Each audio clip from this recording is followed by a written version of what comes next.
All right, everyone. Welcome back to the WDN4L or Who Dat Nation for Life podcast. I'm your host, Clay Johnson. You can follow me on Twitter at ClayJ2K. You can follow this account on Twitter at WDN4Pod underscore WDN4L underscore pod on Twitter. It's not X. We're never going to call it X. I don't care. On today's episode, we got a couple things going for you.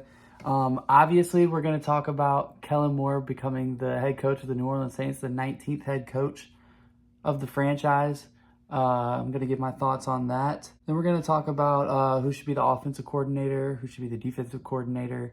We're going to talk about the fact that Drew Brees is eligible for the Hall of Fame class next year. He's going to be a first ballot. That's not even a debate. We'll get into that. And then I kind of have a bit of a surprise for the last segment. So stay tuned for that. But let's go ahead. Let's get into it. Let's talk about it. New Orleans. Kellen Moore is your head coach. We don't got to talk about motherfucking Dennis Allen. We don't got to talk about Darren Rizzi. But I would like to thank Darren Rizzi for being the interim coach last year. He did what he could. I was pulling for the guy in a sense. I really liked his attitude.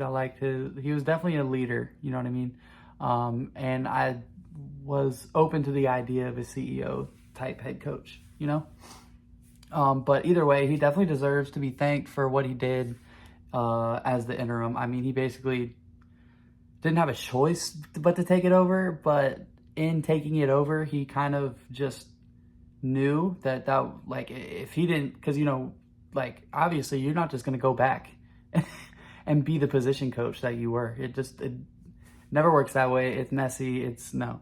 So he basically knew that he probably either was going to be the head coach or these are the last games that he'd even be a part of the organization in general. But he took it on the chin and he did what he could. And I just want to thank him for that. So thank you, Darren Rizzi.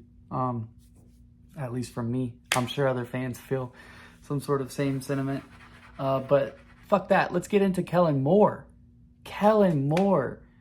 This man only lost 3 games as a quarterback at Boise State. What does that have to do with anything? As far as a coach goes, actually, a decent amount. Players are going to understand that he has competed at this highest level and he can relate to what they're going through. And that is one of the strengths that he has as a coach anyway. He even said it himself. His whole point is to find these players' superpowers and bring it out to light. I mean, this dude is coming off of dropping 40 on the Chiefs' heads, bro. The Chiefs. The Kansas City Chiefs. I thought they were a dynasty. My coach dropped 40 on them. All right, if you want to say 7 of it was a pick 6, whatever. Point being, obviously, unless you live under a rock, the Philadelphia Eagles beat the Chiefs in the Super Bowl. I don't have the score on me off the top of my head. It's not that deep. The Eagles won. Good for them. Obviously, congrats to Kellen and every Zach Bond. I'm an Ole Miss fan, so congrats to A.J. Brown. But, I mean, obviously, congrats to the entire Philadelphia Eagles organization. Gail Benson said that. So did Mickey Loomis in the introductory press conference. So Kellen Moore, as an offensive coordinator, just in general, over his tenure, he's been a coach for, he's only 36. He's been a coach for like 8 years already. I mean, he's the same age as Demario Davis. But anyway, over his tenure of being a coach in the league, he's turned out some pretty good offenses. The Chargers, not so much. I'm okay with giving a coach a mulligan year, if anything.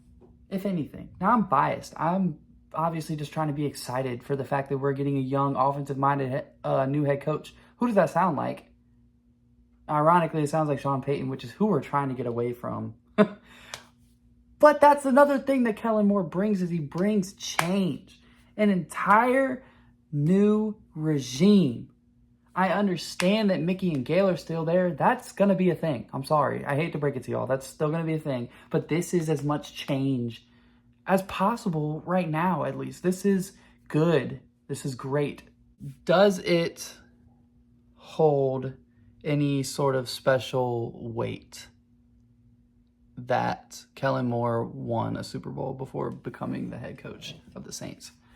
And when I mean before, I mean 2 days before. In my opinion, yes, fuck yes, it does. This guy just won, obviously, what you have only seen once. You have only seen the Saints win one Super Bowl in your entire life, because that's all they have is one in the entire franchise, and you just watched him win this and still say, I am willing to come to the Saints, be the head coach of this team, and help this city out because they love football. They love the Saints. And that is one, like, is that I completely got off topic because I get so caught up in, like, the emotion of it more so than even, I don't give a fuck about the analytics. I get it. That's an important part. But, like, I'm talking about from an emotional standpoint. This dude just won a Super Bowl, had that coach say to him, let's run this shit back. And he said, nah, bro, I'm trying to do my own thing. I want my own team. And I'm okay with the fact that it's in New Orleans. I like the fact that it's in New Orleans because this city loves their team. And I'll tell you right now, Kellen, we already love you. I'm willing to be patient, obviously. And I hope and pray that I mean, I know there's a whole bunch of different fans out there with all these bunch of different ways of being a fan, I guess, for lack of a better term. I'll tell you right now, it'll be so easy for you to win over this fan base, and you're already doing some of the things. You kept Keith Williams. That is going to make the players like you, and the players liking you is going to make the fans like you. He, in his press conference, he said about Alvin Kamara that he is a premier player in this league and at his position. He is an important piece of this team, and he's going to continue being an important piece of this team. All right, so you got the captain on your side now, probably, most likely. I mean, the fact that Kellen Moore is such a football nerd, Alvin Kamara is too. Alvin Kamara will pick some fucking brains about football. I promise you that. So him and Kellen are going to be buddy-buddy. Like I said, we can talk numbers all day, but me, an emotional fan, I just love that this guy just was at the pinnacle, and he was like, bro, it's hard finding a head coach opening. I don't care what these motherfuckers are saying about the cap. Oh, excuse me. Stop the cap. Stop. Oh, but no one wants to go to the Saints. No one wants to coach the Saints. Stop it. Stop it. The only person I really didn't want to coach the Saints is Ben Johnson. Don't give a fuck. Aaron Glenn. You know how I feel about the Jets. Which, I mean, yeah, it sucks. Aaron Glenn's going to probably be a good coach. But that's it. I don't think the Saints even gave a fuck about Ben Johnson. And yes, Aaron Glenn, that sucks. It's cool. Who gives a fuck about Joe Brady? You know, my favorite part about Kellen Moore being hired right now, my favorite fucking part, my favorite part is we can stop with all this, but all these coaches dropped out. Who gives a flying fuck? The Saints ended up with Kellen Moore, and that is who they wanted. That's who they wanted. I don't care if y'all think that it's just a publicity stunt or just, like, I guess, ways to make it look better on them, that they just say that they wanted Kellen Moore from the jump. They wanted Kellen Moore from the jump. They could have hired all these other coaches in the meantime, but they kept waiting and waiting and waiting for the Super Bowl because the Eagles kept winning. So with a new coach comes a new QB most of the time. Who do I think should be quarterback? My most simple and truthful answer, I don't think there is a losing scenario in having Spencer Rattler be your starter in 2025. He is a young quarterback on a rookie deal. Nothing but potential, and there's really no expectations for him or the team. I just think you put him out there and he either shows you something or he doesn't. If he doesn't show you something, then you probably lost enough games to draft you another quarterback. But if he does show you something, then you don't have to worry about the quarterback position at all. You have Spencer Rattler. So that is who I think, and I'm not entirely sure that that's a hot take by any means, but that is who I think should be the starter for next year. Let's talk about the dumb fuck Derek Carr, because we might as well. I don't think he's going to be on the team. Ross Jackson seems to think he's going to be on the team. I don't see it. I don't see it at all. I don't see how he fits at all. I don't care about the cap situation. We saw Sean Payton cut Russell Wilson and freaking take what I think at the time was the biggest dead cap in NFL history. Whatever, fuck it. Ended up with Onex. Today, what is today? February 13th. It might have been yesterday, February 12th. Whatever, point being, we just saw the Jets cut Aaron Rodgers and take a fucking dead cap hit. And that's when Aaron Glenn first became coach, just like that's what Sean Payton did when he got to Denver. It might just be a trend now. Sean Payton might have started a trend, and that's very on brand for him. It doesn't hurt. I cut the motherfucker for all I care. See if you can trade him, obviously, but I mean, cut him. Whatever, you know.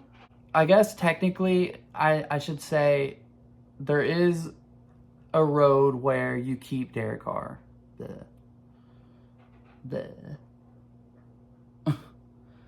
If you're taking this road, my assumption is that you think you can win the South,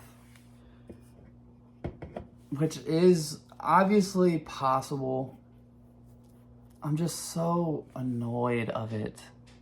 Like I'm over it. Is anyone else over? Can we just move on? Is anyone else over this whole like we're right there, we're right on the cusp? Like we've been on the cusp since like 2017.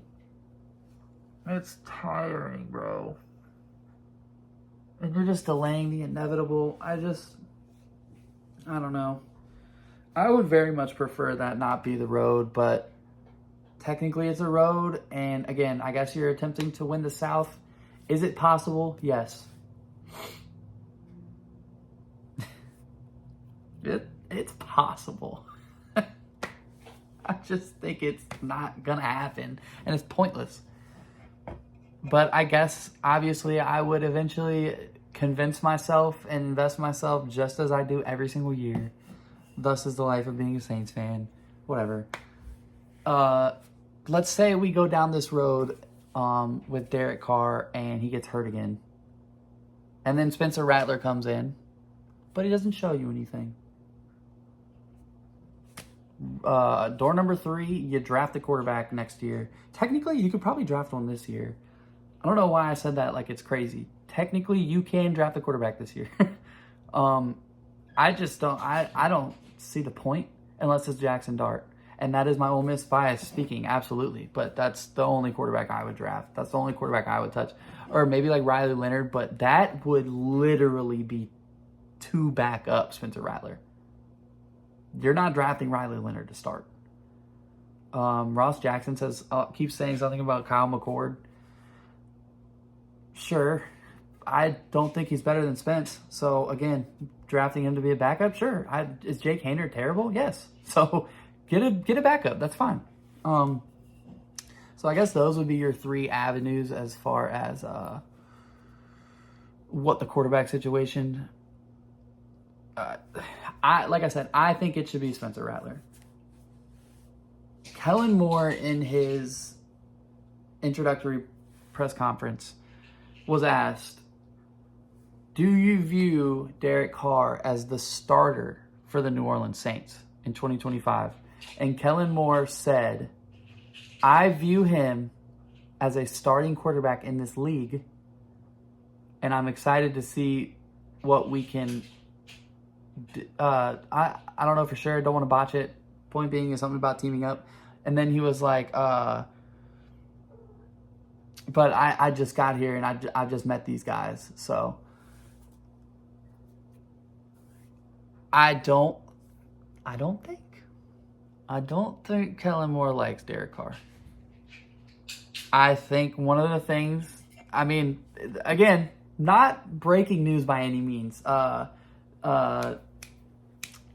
don't know her name. I'm sorry. But there was a reporter for the Saints that already broke out and said like a week ago that if Kellen Moore said no, it would be because of the quarterback situation. That wasn't because of Spencer Rattler. That's because of Derek Carr. Derek Carr hasn't been anywhere near any of these Super Bowl festivities.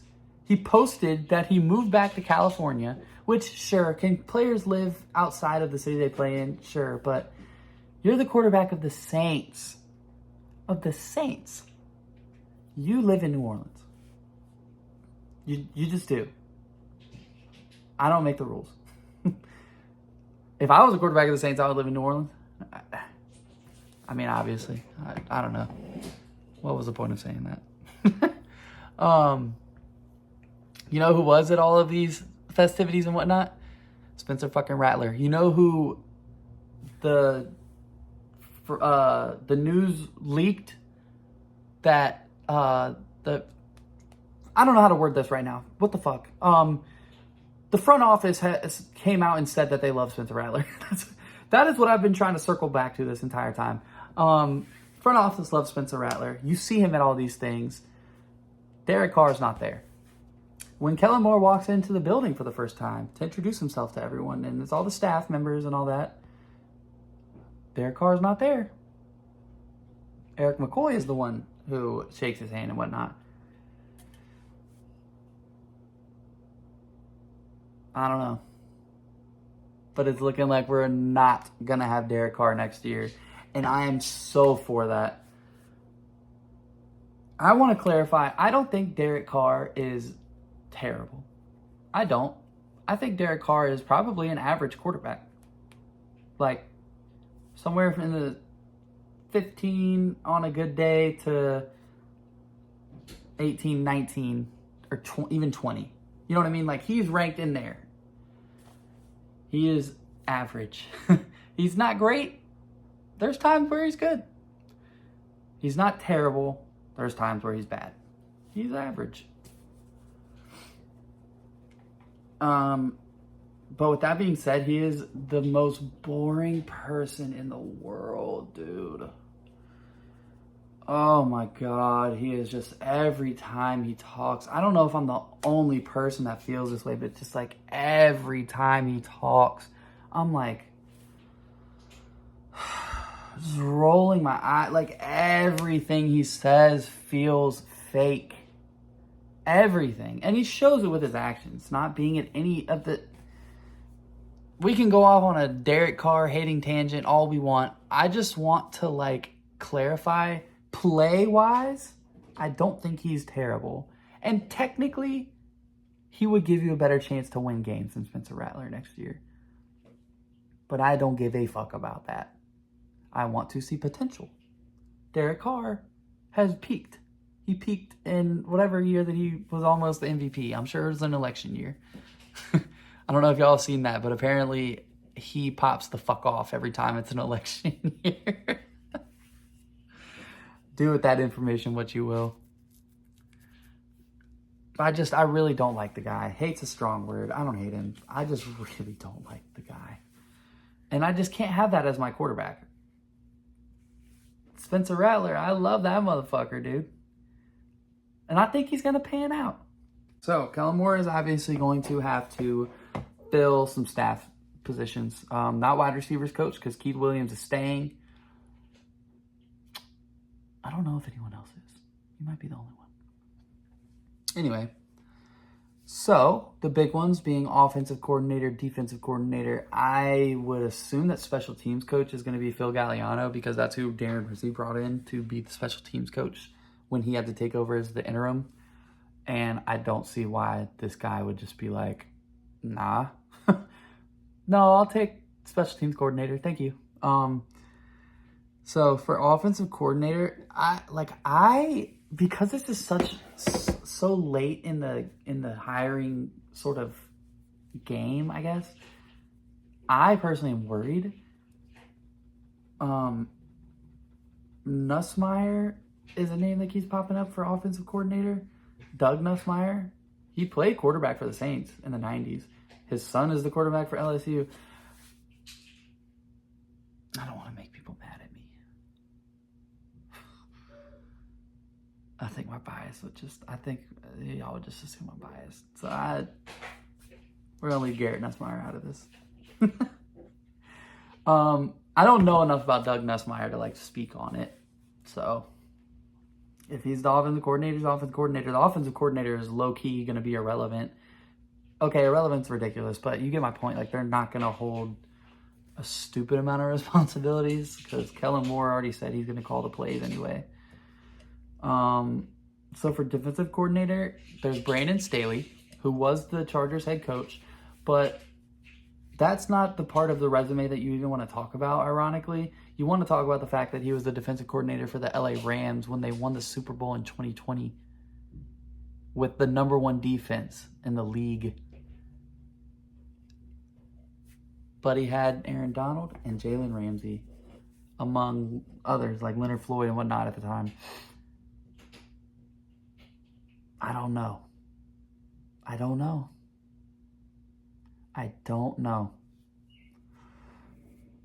But worst comes to worst, it could be a temporary hire. Now this dude, Durante Jones, defensive pass game coordinator / DB's coach for the Minnesota Vikings. Give me that. I told y'all I wanted Brian Flores as the head coach. So now you tell me that we're interviewing one of his guys? Give me that. I want that defense. I want it in New Orleans so fucking bad. Give me that. Give me Durante Jones. This is now the guy that I am banging the table for. Fuck Brandon Staley. Give me Durante Jones. Please. Oh my God, I need that. Oh, dude, just the defense that the Vikings run. I love Brian Flores' defensive mind, dude. I really do. And if this guy has taken anything at all from Flores and can install it in the Saints, I would just be so excited. About to freaking throw this table, dude. No, I'm not. Just wrapping up the Kellen Moore talk in general. I am obviously very excited. I think every Saints fan should be excited about this guy. He represents change, like I said, because we are getting away from... It worked when Sean Payton was here. It has not worked since he left, and that's to no one's surprise. We're getting away from it. We are getting away from it. Kellen Moore represents change. We needed that. That's what the Saints needed. They needed an entire makeover. And I mean, obviously, I like the fact that he's an offensive guy. I mean, all he needs to do as the offensive guy, he is calling his own plays. The offense is his baby. That's him. That's all he has to worry about. And then the overseeing of operations and whatnot, obviously. he needs to hire a good defensive coordinator, and that was what will solidify his tenure. What did Sean Payton do? He hired a great defensive coordinator immediately. And I think the Saints will probably target like a defensive end in the first round or a defensive tackle. Point being D-line. I think Kellen Moore is coming from the Eagles, and he saw that they were able to fuck Mahomes' day all the way up with only 4 rushers. I would literally be crying. I would cry actual tears if I saw the Saints get like even 3 sacks in a game from only rushing 4. They didn't blitz fucking once, dude.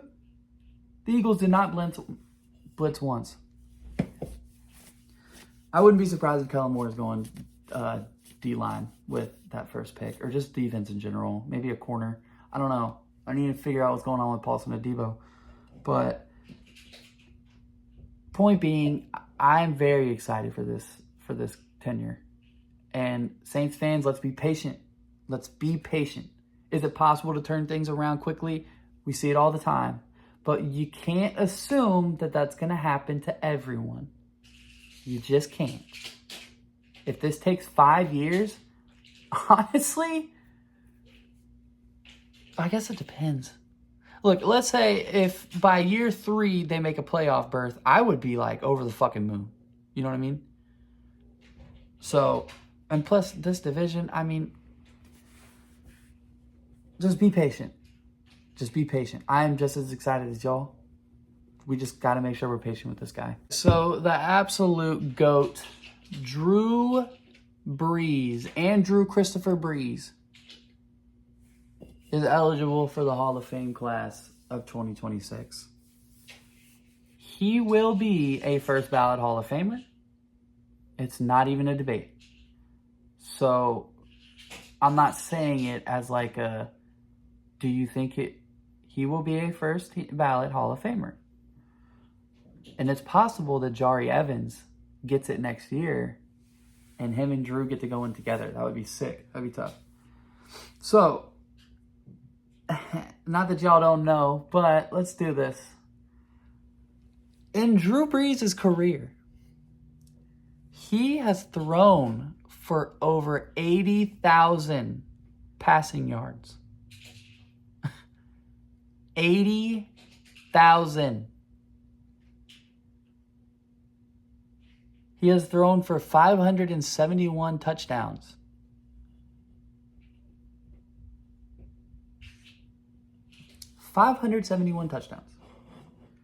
He has a career completion percentage of 67.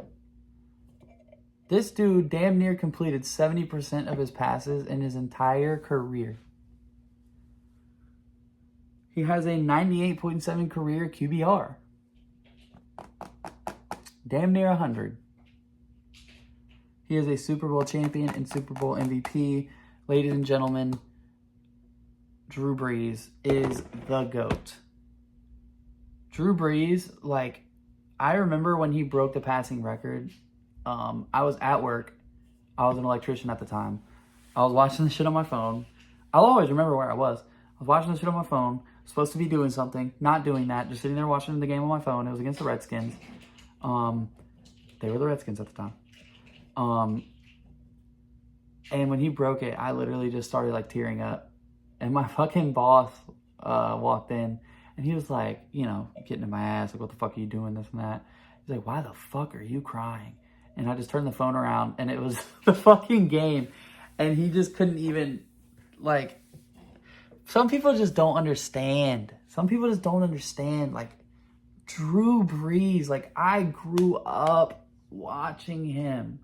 I mean, I know y'all did too, but, like, it was always Drew. It was always Drew. I watched a little bit of Aaron Brooks, but I didn't, like, fully, like, pay attention and, like, get into the Saints, like, entirely until right before Drew Brees got there. So, like I said, I watched a little bit of Aaron Brooks, but there was obviously, like I said in the last episode, I had the Deuce McAllister stuff, but I was still too young to like sit there and, because I have ADHD, fully pay attention to football games until around 2006. I vividly remember watching the NFC Championship against the Bears. It was like the Bears were up by 2 scores with however many minutes left, and all my friends were sitting there laughing at me like, the game's over, y'all lost, blah, blah, blah. And like, I just couldn't, like, as a kid, I just couldn't like wrap my head around it. I was like, no, there's still time. We can do this. There wasn't enough time. And the Saints weren't moving the ball at all. But point being is I vividly remember that game. But Drew Brees is like he's the face of the franchise. He still is. He's going to be. There should be a statue of him. He brought a Super Bowl to the most damned franchise in league history. I mean, if you think, it's just absolutely insane if you think about pre-Peyton and Breeze,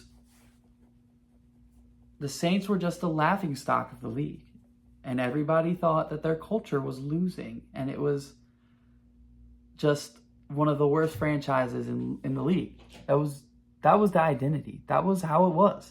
That was the Saints, the Aints, if you will. And Drew Brees and Sean Payton come in. And over the course of, dude, my nose has been so itchy. Over the course of, I'm just going to say 15 years. I mean, honestly, it didn't even take that long. It took like 5. All of a sudden, like, the Saints are talked about as being a winning franchise. The fact that we went 5-12 last year, and people are like making fun of it and are astounded by it, like the media, not astounded, you know what I mean? It's because the culture got changed to being a winning culture. So for the Saints to lose now, it's not the norm, but it used to be before Drew Brees and Sean Payton got there. I don't know. I just, like, I love Drew Brees. Every Saints fan loves Drew Brees. Just about every sports fan loves Drew Brees. He is a first ballot Hall of Famer, and there's really no ifs, ands, or buts about it. And I just, like, it's going to be dope watching that happen. And I just want to congratulate him on that. And I think it's safe to just go ahead and congratulate him and say that he is in. So that's going to be real dope to watch. Real dope to watch. All right. So this is a surprise segment that I wanted to make sure y'all stayed, tuned in to get to this point. And I thank y'all for doing that. Make sure you like and subscribe to the page.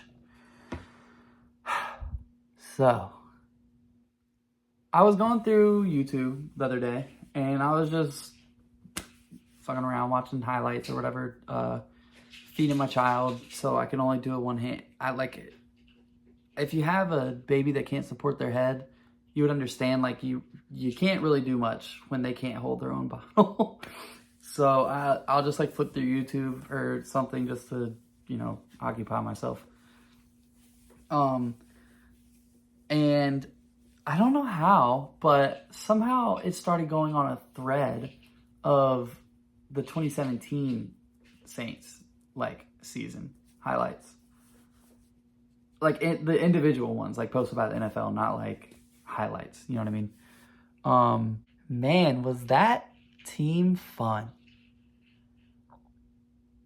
That team represents, like, I guess represented, because it's past, I don't know. But that team was just, like, the most fun I've had as a fan, probably, and ever really as a Saints fan. I mean, obviously watching the Super Bowl win was amazing. It was on my birthday. It was on my 14th birthday, so I can always walk around and say that. That's dope. Which, by the way, this just turned 29 on the 7th.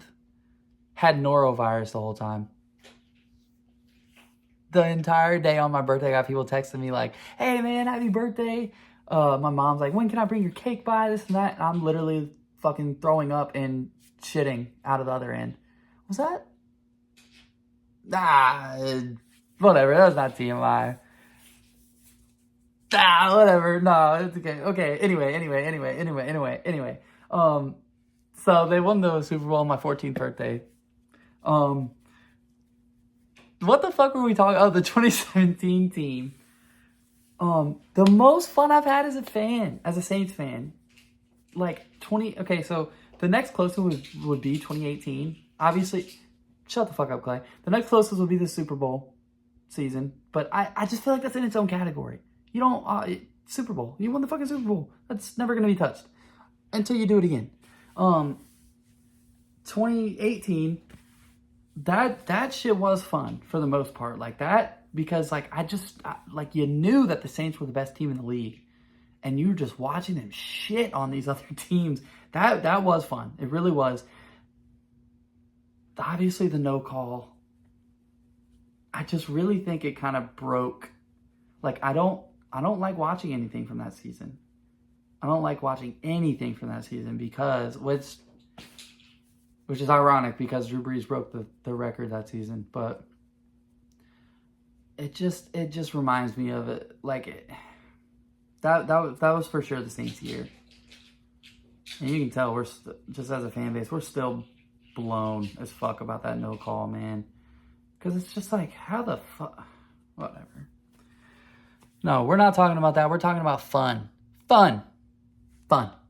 2017 team was so fucking fun because they started out 0-2, and you're like, here the fuck we go again. Because the season prior, they started out 0-2, and I'll tell you, buddy, it did not get better the way that it did in 2017. All of a sudden, they play Carolina. They win. All right. 1-2. 3 picks. That's looking promising. Then they played the Dolphins in London. They win. 2-2. Huh. Then they play another game. They win it. Another game. They win it. They win again. Hold on. 6, 7, 8?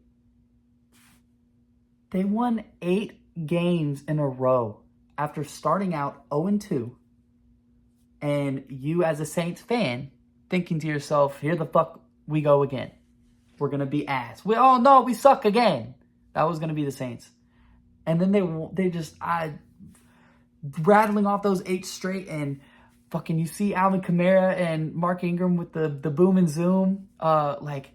Everything about that season felt so, like there was just so much potential brewing as the season kept going.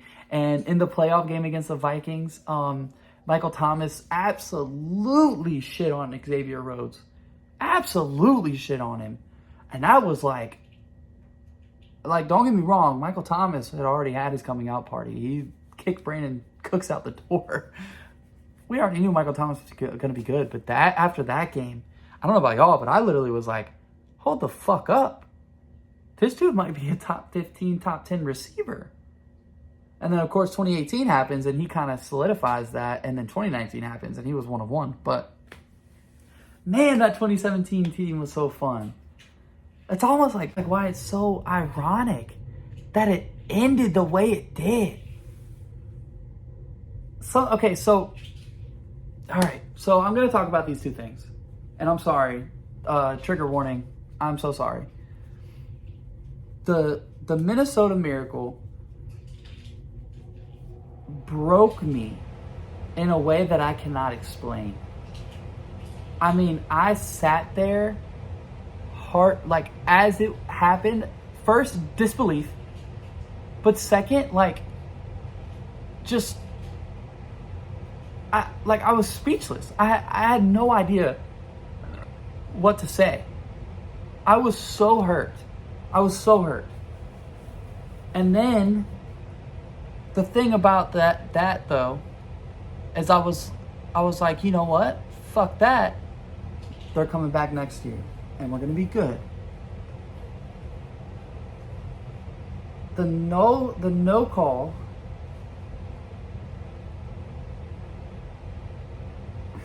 I was also in just as much disbelief. Way more disbelief than the Minnesota Miracle. But disbelief in like a different kind of way. With the Minnesota Miracle, I knew what happened. I watched it, and I was like, it was like, no way that just fucking happened. With the no call, I mean, it goes into overtime after the no call, and I'm still sitting there like, so when are they gonna throw the flag? I'm not kidding. Like, watching the rest of that game, the only thing that was going through my head was like, so how are we? Why are they still playing? How are we gonna go back and fix that? It's just like those 2 years back to back. I'm probably speaking for every Saints fan. Those 2 years back to back hit me in such a way that 2019, I didn't, whatever. In the grand scheme of things, hell no. I don't even care about that. That was whatever. 2020, that hurt because Breeze retired, but no. The Vernon Davis one, that one sucked in 2011 because I was in high school. I mean, the most simple way to put it, I was in high school and my friends like made fun of me for them losing. You know, you just bust each other's balls about each other's teams. And it was like the one time that I had like 6 of my friends over and we were watching the Saints and 49ers game, and it was a fucking banger, if y'all remember. And just as it's driving down and everyone's sitting there like making fun of me, like, oh my God, they're really about to do it, and then that touchdown happened. But I can't. It doesn't even come close to comparing to fucking Minnesota and LA. I was talking about how the Minnesota Miracle hurt more, but now I'm sitting here, I don't know, they might just go hand in hand. I think just the fact that having back-to-back years is like, all right, why do you test me so much? You know what I mean? We really got off topic because the whole point is that the 2017 team was fun. It was so fun. Still a record-breaking season for a running back tandem. Both of them over 1,000 scrimmage yards. Or maybe it was 1,500. Both over 1,500 scrimmage yards. Obviously, you had Drew Brees at the helm still. Michael Thomas was emerging. Marshawn Lattimore. Obviously, we're talking about the 2017 class. I mean, Alvin Kamara, Marshawn Lattimore. We had Ryan Ramczyk. Like, it was crazy that there was all these rookies that were playing, and the Saints were just out of nowhere going on an 8-game win streak. Like, I will always love that season. That 2017 team holds a special place in my heart. Maybe that's what I'm getting at as far as to why it, like, broke me when they lost the way they did. Because the 2018 team was great. I just don't know if they... I'm digging myself too much of a hole. I'm not even gonna... No. Alright. So we're gonna go ahead and wrap this thing up. I really appreciate y'all for tuning in. As I will always say, because I will always appreciate y'all for tuning in. I'm just a humble Saints fan trying to make his way in this world, you know? And one day, I swear I'm going to make it big. Anyway, I'll catch y'all next time. Who dat?